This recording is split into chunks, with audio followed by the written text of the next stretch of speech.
Last Stop on Market Street. Words by Matt de la Peña. Pictures by Christian Robinson. CJ pushed through the church doors, skipped down the steps. The outside air smelled like freedom, but it also smelled like rain, which freckled CJ's shirt and dripped down his nose. He ducked under his Nana's umbrella, saying, "How come we gotta wait for the bus and all this wet?" "Trees get thirsty too," his Nana told him. "Don't you see that big one drinking through a straw?" CJ looked for a long time, but he never saw a straw. From the bus stop, he watched water pool on flower petals, watched rain patter against the windshield of a nearby car.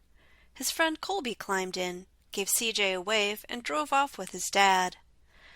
"Nana, how come we don't got a car?" "Boy, what do we need a car for?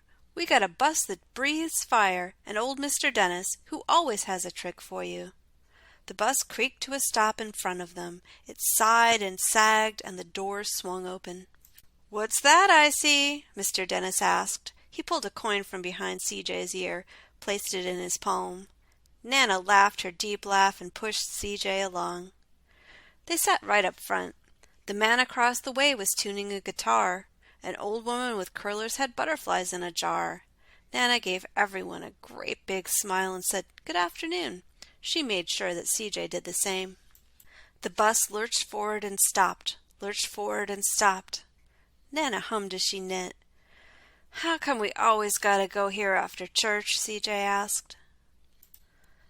"Miguel and Colby never have to go nowhere." "I feel sorry for those boys," she told him. "They'll never get a chance to meet Bobo or the Sunglass Man, and I hear Trixie got herself a brand new hat."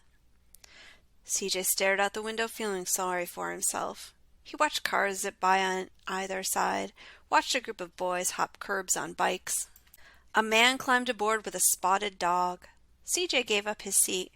"How come that man can't see?" "Boy, what do you know about seeing?" Nana told him. "Some people watch the world with their ears." "That's a fact. Their noses, too," the man said, sniffing at the air. "That's a mighty fine perfume you're wearing today, ma'am." Nana squeezed the man's hand and laughed her deep laugh. Two older boys got on next. CJ watched as they moved on by and stood in back. "Sure wish I had one of those," he said. Nana set down her knitting. "What for? You got the real live thing sitting across from you. Why don't you ask the man if he'll play us a song?" CJ didn't have to. The guitar player was already plucking strings and beginning to sing. "To feel the magic of music," the blind man whispered, "I like to close my eyes." Nana closed hers too. And so did CJ and the spotted dog. And in the darkness, the rhythm lifted CJ out of the bus, out of the busy city. He saw sunset colors swirling over crashing waves, saw a family of hawks slicing through the sky, saw an old woman's butterflies dancing free in the light of the moon. CJ's chest grew full, and he was lost in the sound, and the sound gave him the feeling of magic. The song ended, and CJ opened his eyes. Everyone on the bus clapped, even the boys in back. Nana glanced at the coin in CJ's palm. CJ dropped it in the man's hat. "Last stop on Market Street," Mr. Dennis called. CJ looked around as he stepped off the bus. Crumbling sidewalks and broken down doors, graffiti-tagged windows and boarded-up stores. He reached for his Nana's hand. "How come it's always so dirty over here?" She smiled and pointed to the sky. "Sometimes when you're surrounded by dirt, CJ, you're a better witness for what's beautiful." CJ saw the perfect rainbow arcing over their soup kitchen. He wondered how his Nana always found beautiful, where he never even thought to look.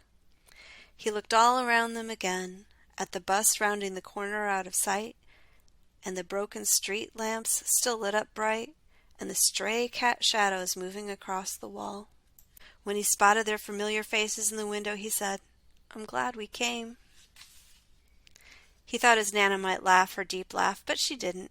She patted him on the head and told him, "Me too, CJ. Now come on."